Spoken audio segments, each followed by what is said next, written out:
After 70 years of trying to run a modern state in Africa, the modern state, as it was handed over by the colonial project, has failed. Mamdani, he didn't waste school fees. No, No. no, no, no, no, no, no, no, no.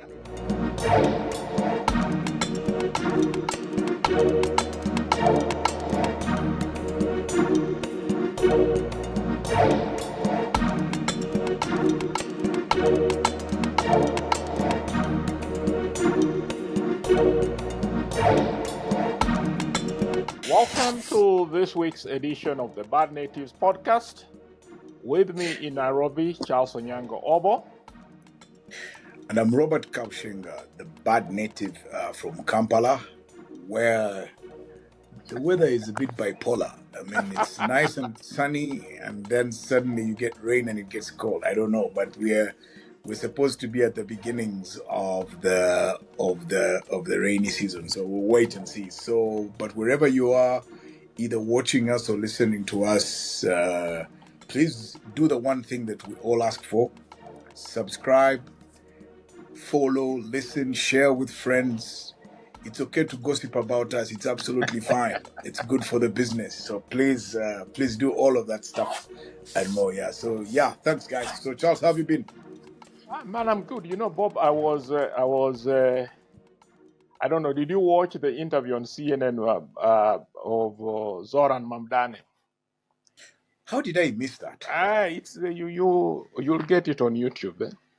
Oh, I'm gonna look for it right away. Actually. You know, huh? Yeah. Mamdani, he didn't waste school fees. No.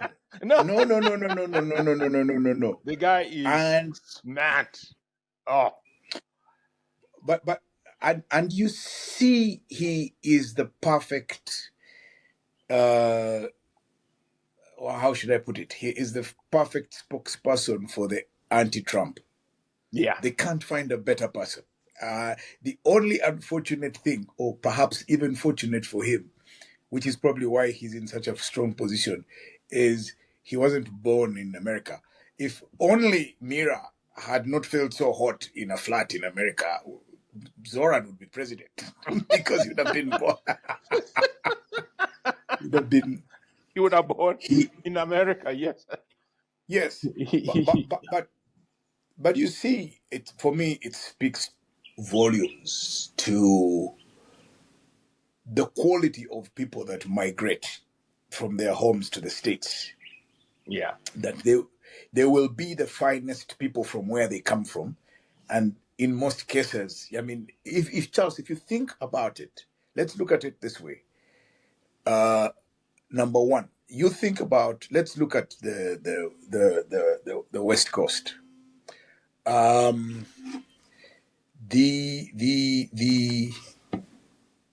tech companies that are led by Indians, people of Indian origin, you think about it and how well they've done. I mean, whether it's in politics, if you have to look to people like Nikki Haley or the former governor of Louisiana, who even stood for president.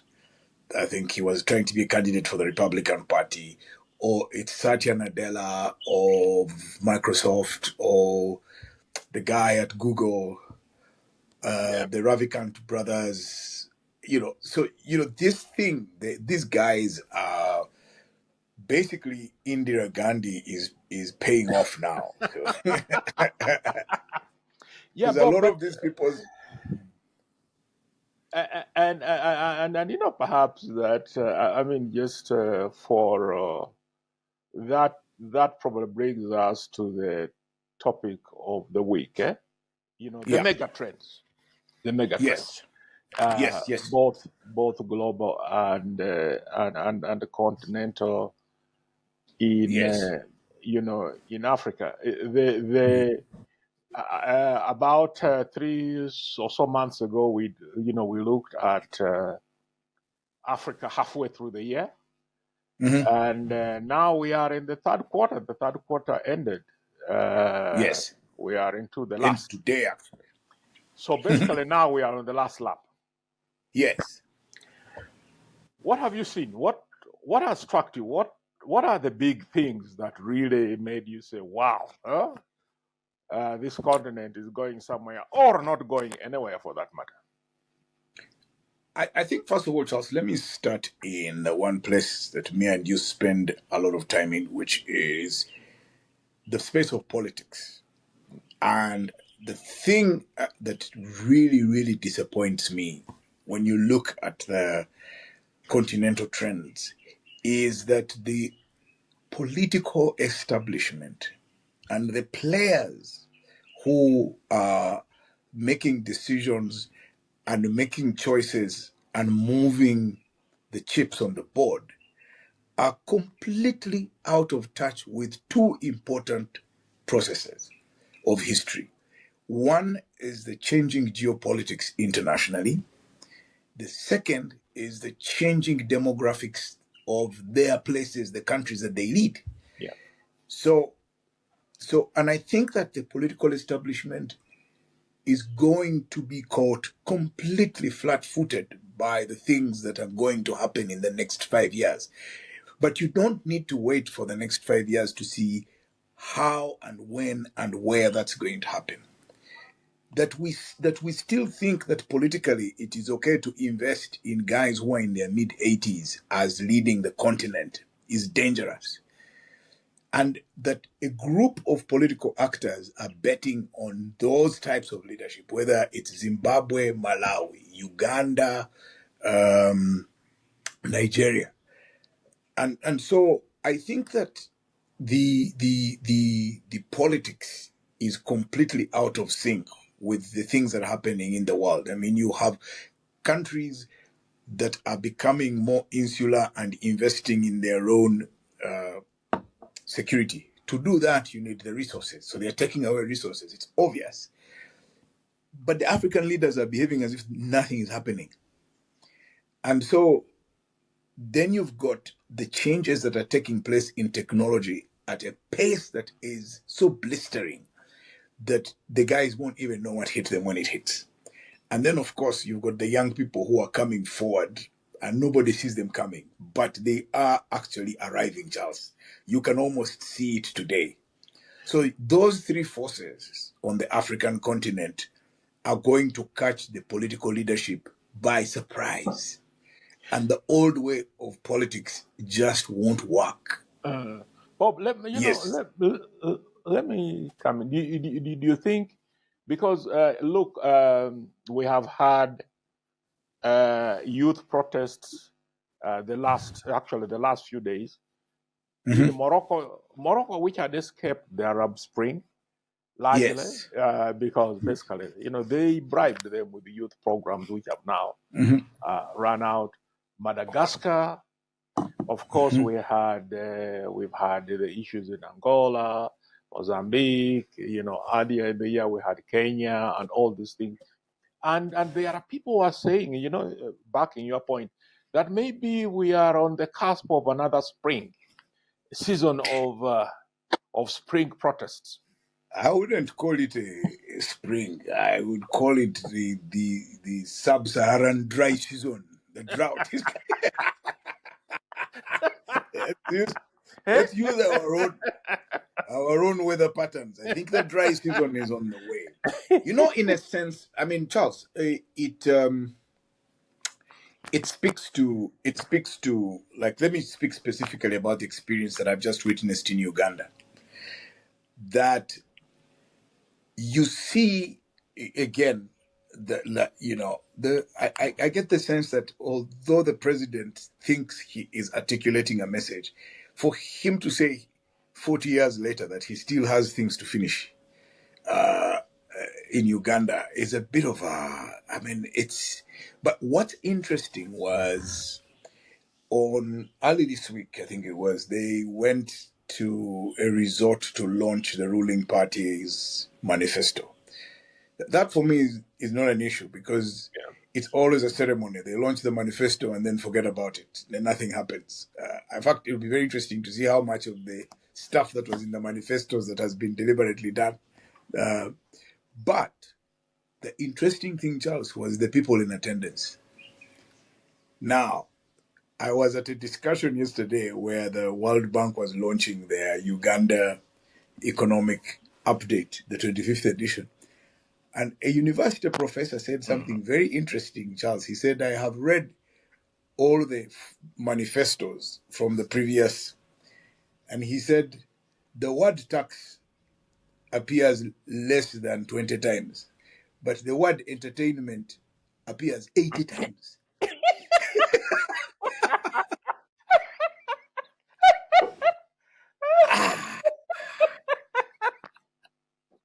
Ah. And then, Charles, the president announced a 20 billion shilling donation to the musicians. So you can see that there is no understanding of what the creative economy means to the youth and how it's driving the youth. His own understanding of it is through the lenses of two of Uganda's star musicians, Eddie Kenzo and Bebe Cool. They're sort of, and these were the guests, by the way. These were the VIPs at the manifesto launch, by the way. Believe it or not, that's where we are now.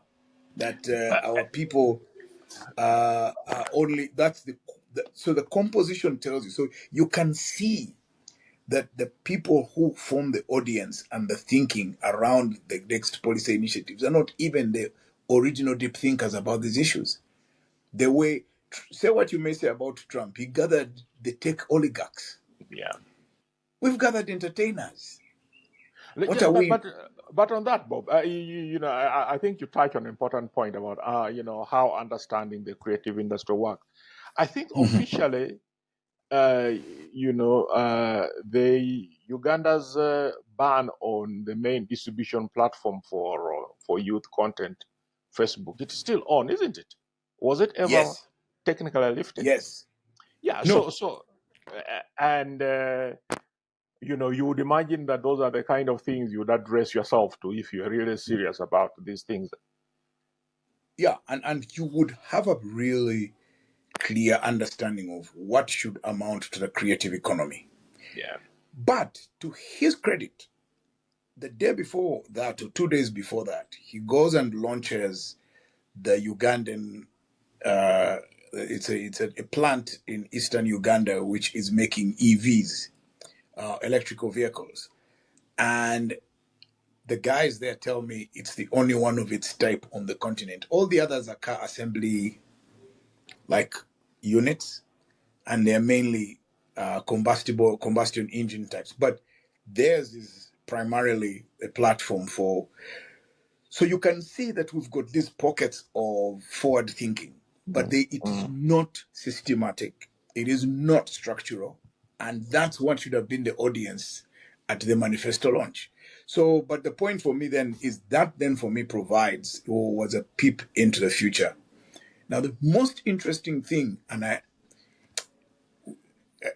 the problem, Charles, is that debate index in most parts of Africa has degenerated into just sloganeering and people towing different lines and praise singing.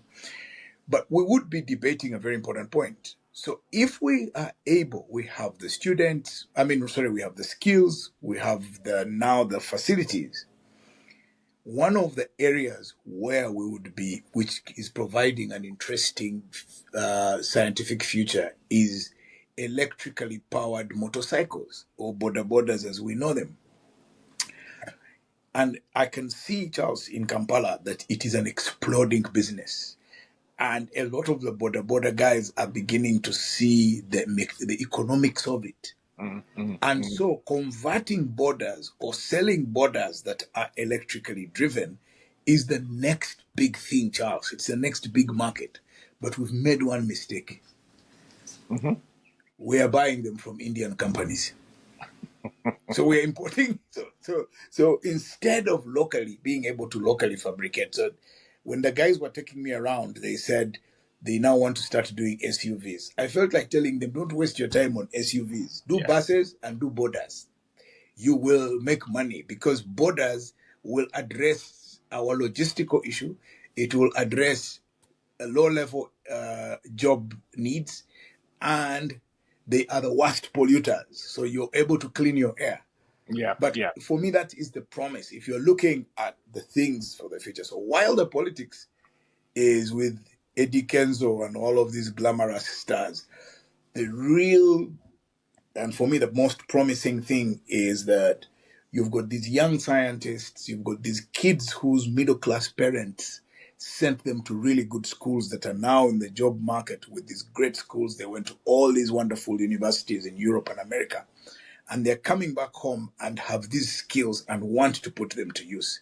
So the one area that where Africa could actually solve three-quarters of its problems is look at a creative economy and seriously look at how you support the creative economy in a more structured way, and the innovation, and with it the innovation ecosystem.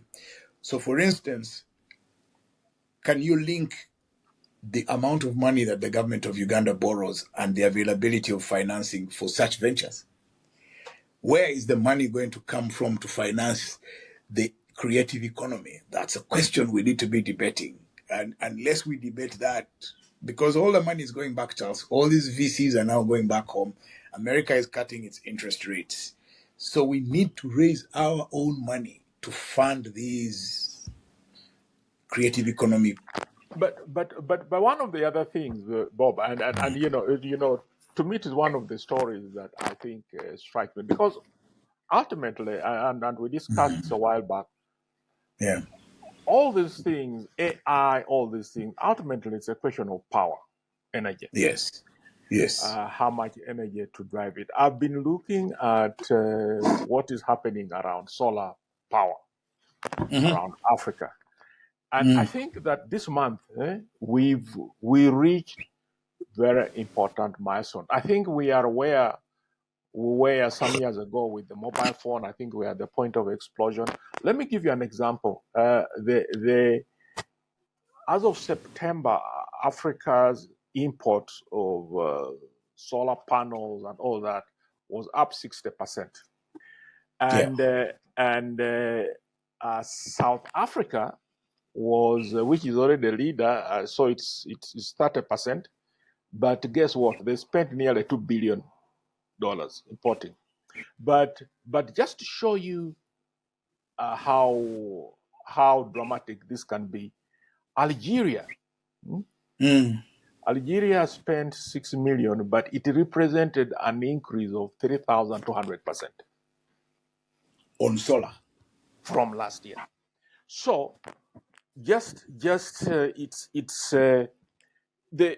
there's a problem here that of course these mini grids you need to tie them into the bigger pool to be able to create kind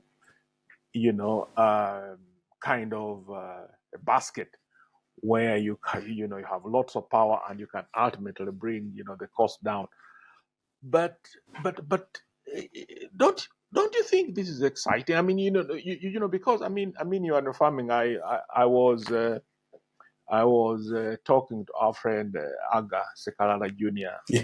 One time, and then I asked him, what are the two things that actually drive the uptake of frozen chicken?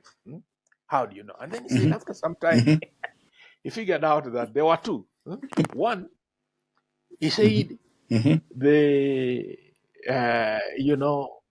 the construction of apartment buildings, almost yes, is correlate with increase in chicken uptake. And then he said, and the extension of electricity, because then people are able to put fridges and keep frozen chicken and sell. So if you can look at this in the same context, just what the availability of solar power in places which were inaccessible, the possibilities that it can unlock. But you see, Charles, this is where I always say we must credit a man called Meles Zenawi. Yeah. And for those who may not remember or may not know who Meles Zenawi is, Meles Zenawi, who died, I think it was in 2012, had been the prime minister of Ethiopia, executive prime minister of Ethiopia, I think since 1991. And he'd come on the back of a guerrilla army and removed the communist government. But you see, Charles, the thing about Meles Zenawi is that along the way, he evolved a dream, a much bigger strategic vision for Ethiopia, and based off of Ethiopia's tradition as a great power in Africa and as a modern country.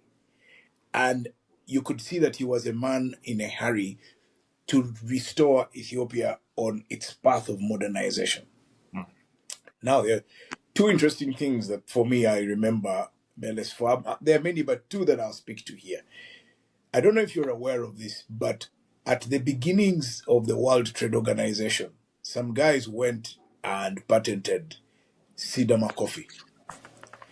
Mm-hmm. And yes, and Meles personally was involved in a legal fight to challenge the award of that patent. They had patented three things.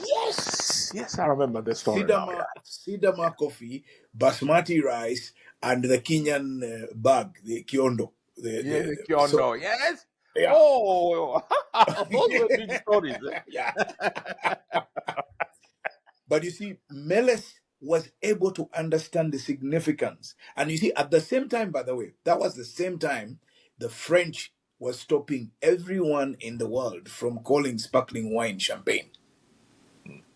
Then they said they succeeded because they said champagne is only from the village of Champagne. It's not a sparkling wine. It has specific features about the soils of Champagne. And so now, Meles fought and said Sidama coffee belongs to Sidama in Ethiopia. No other country growing coffee, whether it's Gesha or what, can claim and sell it as Sidama. And he succeeded. And today, Ethiopia is reaping the benefits of that coffee being called Sidama. They have another one called Yirgachev, and the prices are out of this world. However, there is but that shows you that he was a leader with a much larger vision. But I guess the greatest jewel in his crown will be the Renaissance Dam that was launched in the last quarter by his successors.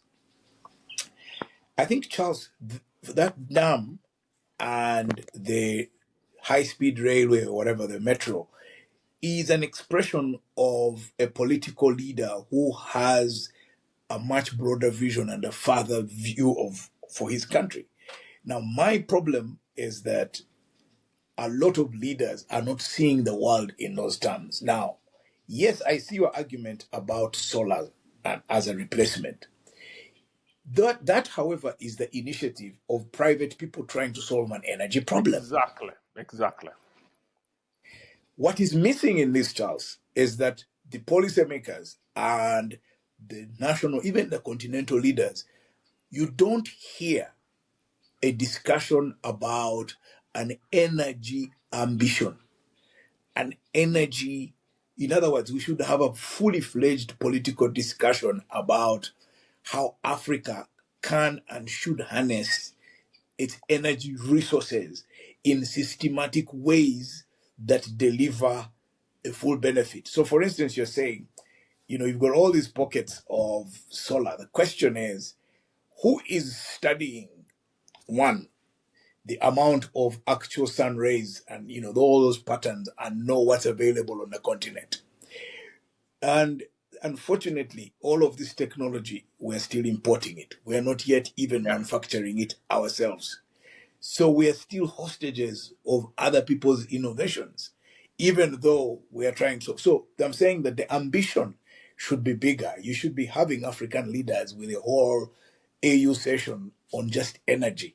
Because if we don't solve the energy question, we're in deep trouble. Now, over 600 million of our people still aren't connected. But yes, Bob. But you see, Charles, you also can't industrialize meaningfully unless you have constant, well-maintained, reliable, clean energy on which someone can bet their manufacturing investment and say, with consistent power at these rates being delivered without interruption, I will invest in a factory that makes dresses or makes cars or makes this. If you don't have that, then you don't have the infrastructure to the cost. Your whole market is not a market. Yeah. Yeah, but I want to take you back to Beles and to the Grand Yeah. Renaissance Dam, which was inaugurated Mm. on September 9th. I think that you are absolutely correct. That I think in terms of signaling, I think it's one of the most important points in the bigger African story this year. Yeah. But there is something else that happened when I think it was the evening before the launch. Mm. The inauguration of God. Prime Minister Mm. B. Ahmed said, this Mm. was very triumphant. This is Mm. a important moment for Ethiopia, for Africa. Then he said, Mm. um, an economy like Ethiopia and a country of this standing must have a cost, must have a Ha. coastline, and Yeah. we will. So he had we Yeah. so and Bob, I think he's correct, because if you think of it, uh, a huge Ethiopian economy, Africa's Yeah. second largest country, most populous country, it will soon have 260 million people, and second to Nigeria. And there is no precedent in history for a country of that size not to have a coast. It Of is the course. largest landlocked country in the world. So Yeah. I think that his statement that he needs a seaport, he must Yeah. have his own seaport, signaled, I think, what is potentially a forthcoming disruption of the African colonial state. But in his case, it is from the center. We see the opposite from the margins in Eastern DRC, because in Mm. Eastern DRC, effectively, the Kivus have now become independent. Yes. It's For all intents and people. purposes. Yes, people will jump and dance and do hoops and loops, but it's done. And Yes. the interesting thing is, I think it was the army chief or something of Congo, and he said, as long Mm. as M23 doesn't have Katanga, hmm, Yes. they can we are okay. They basically was saying they can keep what they have, which I think Mm. was white Yeah. flag. But let us explore. The The African guys have state. the guys have Yeah, Goma. yeah. Why should they worry about? Why overstretch themselves in terms of resources and Yeah. language to start controlling? But but Yeah. uh, Sorry, you were but saying. really, what the the African state is in trouble. I mean, we see what's happening in Sudan. Sudan and South Sudan. We see what's happening in the Sahel. We see the crisis that Nigeria has on this issue. They how much should this preoccupy us? What is the picture of the risk that you are seeing, or is it even a risk? It might actually be a good thing. I actually, Charles, don't see it as a risk or as even a bad thing or even a good thing. But I don't see it in terms of good or bad.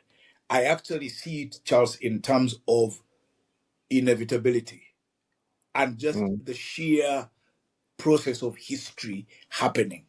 Because after 70 years of trying to run a modern state in Africa, the modern state, as it was handed over by the colonial project, has failed. And it must be forced by sheer process of history, like either population growth, some of the geopolitics, the modernization of either infrastructure, and just the changes that are taking place. There is no way the state as we have known it in the last 70 years since independence. Okay, let's even just use the cutoff period of 1960 to say from 1960 to date, the way the state has operated cannot remain the same. That is out, Charles. It's not going to happen because you have demographics are changing, weather patterns are changing, food patterns are changing. It just can't remain the same. Now, I just wanted, when you were talking about Somalia, I mean Ethiopia, what was going on in my mind was Somalia and Eritrea, because how else does Ethiopia get to the sea? But yeah, because they're One not of going to them come has to down. give. So yes. Now, if you see the issue that Abiy is talking about is not just an issue of Ethiopia. That's an issue of Uganda. It's an issue of Rwanda and Burundi. And so the thing that we need to start thinking about is, should Mombasa and Dar es Salaam belong to only Tanzania and Kenya? Or shouldn't they now become regional assets? Actually. Or if that's the case, can the Kenyan and because they tend to be more enlightened, and the Tanzanians do what they did for us with oil in Tanga and say, for the East African countries that don't have access to the sea, so you have Eastern Congo, you have one of the things that should be occupying the East African community today, instead of discussing salaries and how the secretariat should run, which is a very small matter, I mean, really, that's just an administrative issue. They should be discussing, can we have joint ownership or privileged access? How do we jointly invest in the coast so that you have more port capacity on the East African coast than exists today, if we are really going to do trade in the manner we're talking about? And we should now also be if the Ethiopians can build a dam, surely Ugandans and Kenyans can build a railway with their own Yeah. money. I don't know who is not looking. So, but our politics, Charles, should be discussing those kinds of things. What is the other capacity for harbors on the East African coast? We should outline those. What would it cost to develop them into harbors that are available for trade? That would be an interesting conversation to have. And We when you build were a talking, canal, Bob. you can't have a canal, Charles. There are Let people us from build a Lake canal Victoria. from. Where will you pass in the Rift Valley? No, no, no, no, That's the no, no, problem. no, no, no, no, no, no, no. You avoid Lake Victoria, and No, but you you see, find a way in which we bring a canal comes to Uganda, and then we'll do it to Charles, Rwanda, and let me yeah, explain to you. How do you bring Ethiopia into the East African community? You offer Ethiopia Lamu, Lamu, yeah, and you tell Ethiopia, come, use Lamu.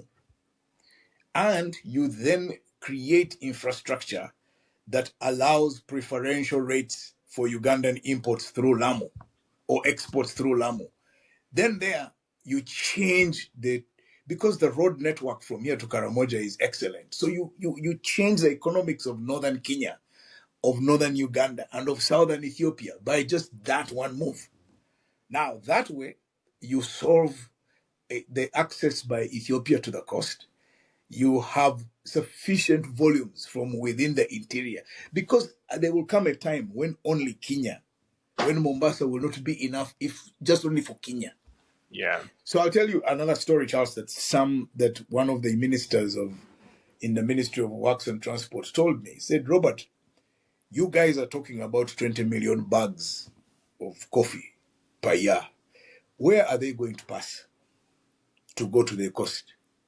You just don't have the roads to take these things. So then the next thing he said, but even the handling capacity at Mombasa may not be able to manage what you are delivering. So we have all of this growth in the interior. And when the chivus explode, you're going to have even greater economic activity coming out of those places.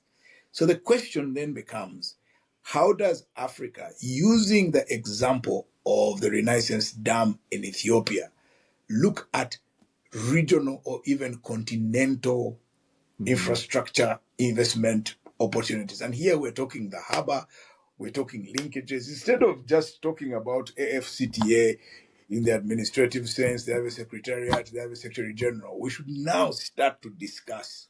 Because if we don't, that problem is coming back to hit us. Yeah. Now, I was also going to use another historical example.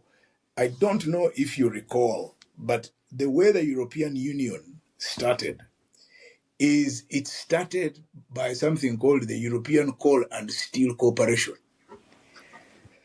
Why? Because two guys, one German, Robert Schuman, and John Monnet, figured out that the reason Germany and France were fighting endlessly was over coal and iron.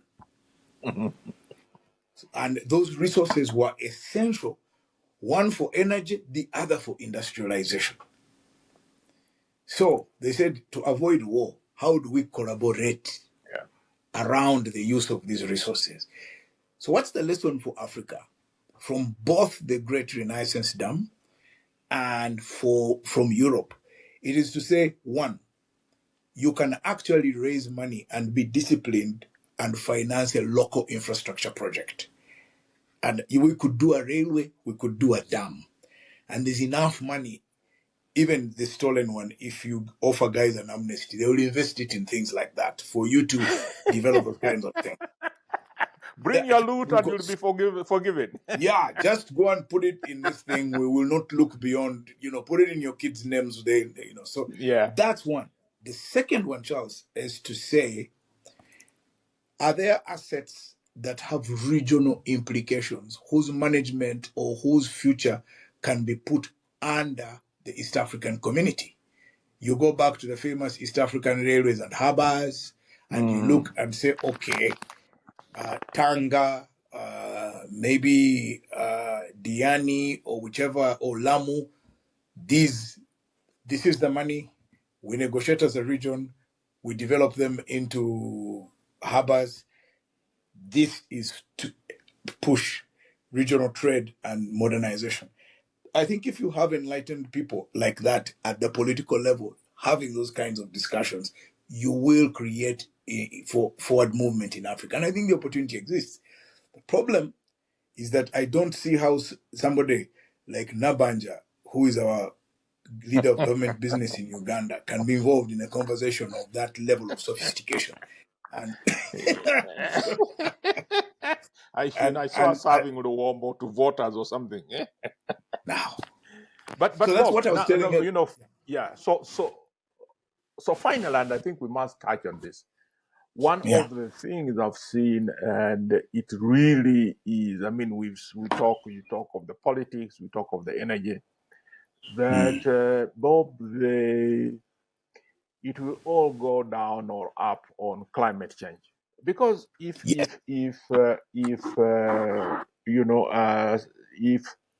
so far, I think in recent years, over 220 million Africans have been affected, either displaced or gone into food crisis and all that from climate change. And it is estimated, one of the figures I was seeing, that just in the last 4 years, we have lost anything between 290 billion to 400 billion, to 440 billion dollars worth of economic value to climate change. You saw in Sudan just 3 or so weeks ago, there was that landslide that in Tarasin that resulted in the death of 1,570 plus people, Bob. Landslide. Yeah. Nigeria, there was those floods in Mokwa, I think a place called Mokwa, 500 people. Just, Yeah. just how do we get out of this? How do we stop this damage? Charles, the answer is deceptively, in fact, not deceptively, it is annoyingly simple. It is Uh-huh. annoyingly simple.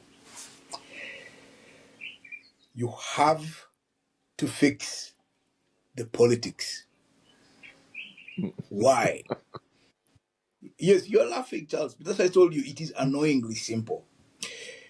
That if you look at all the African countries that have been able to make progress, that were able to turn around their basket case situation in the 90s and became functional states today, and then you look at those that didn't and are dysfunctional states, it came down to what was at the center of what drove policy discussions and what did the leadership of those countries focus their time doing.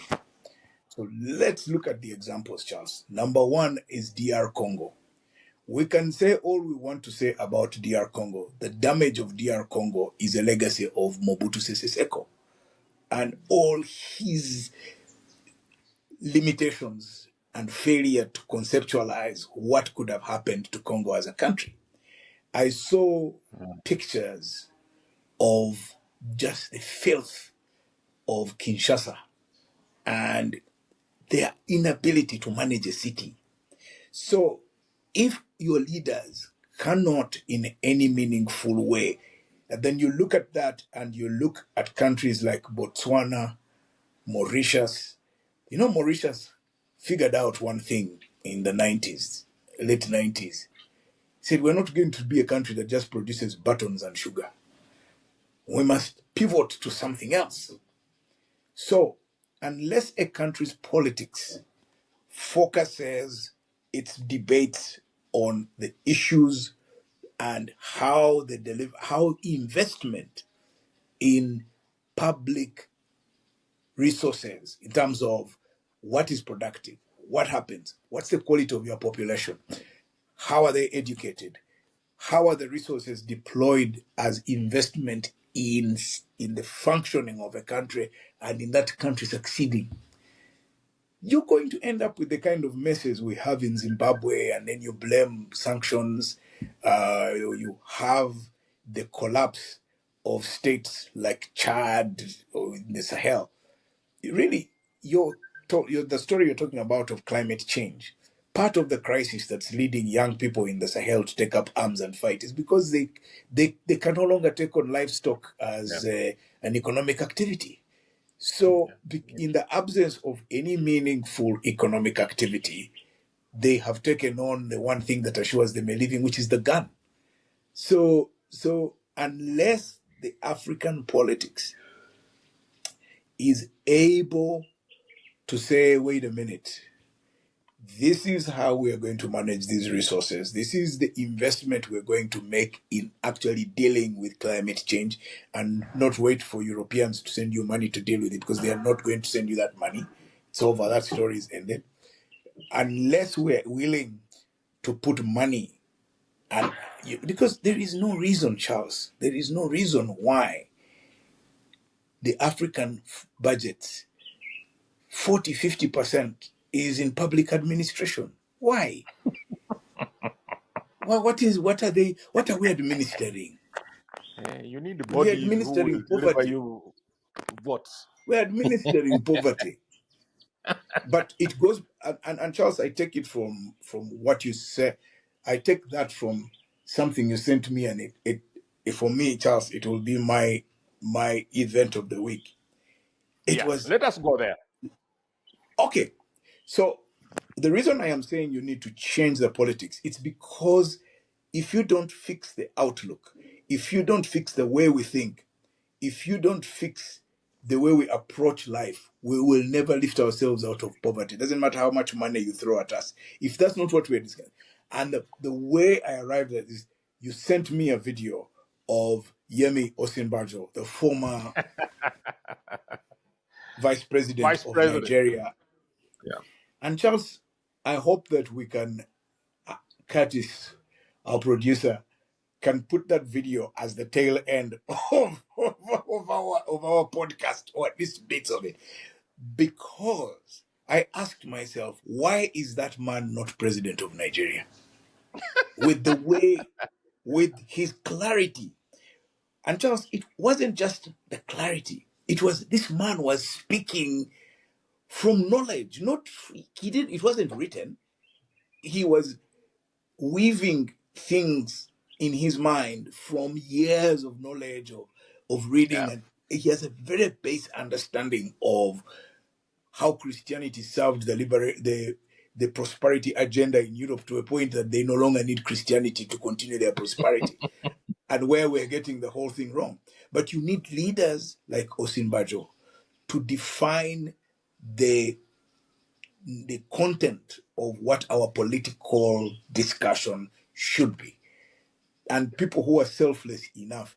Otherwise, we're just going to be hiring musicians to sing our praises, and then there's nothing that's going to happen.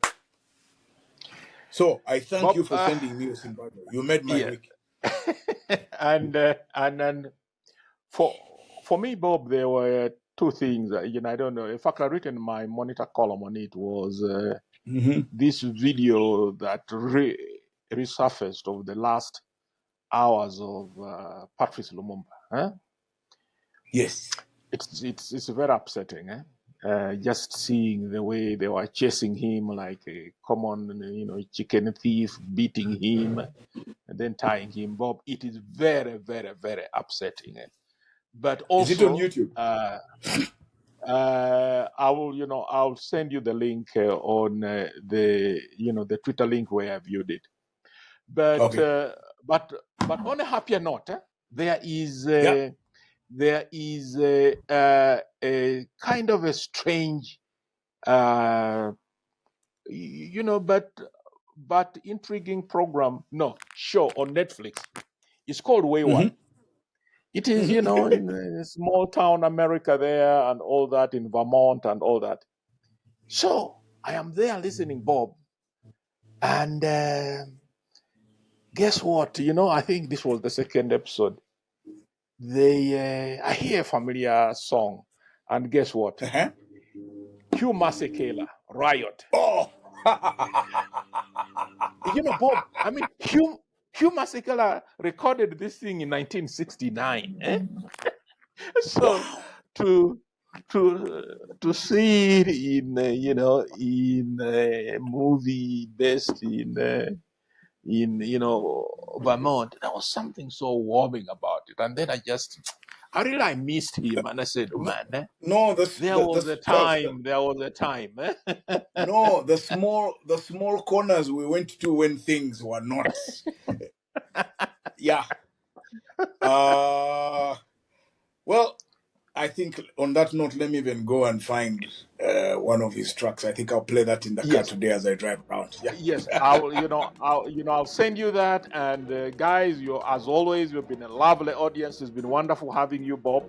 And as we said at the beginning, please subscribe, follow us on our socials, and it gives us then a big incentive to keep doing this, and to return next week.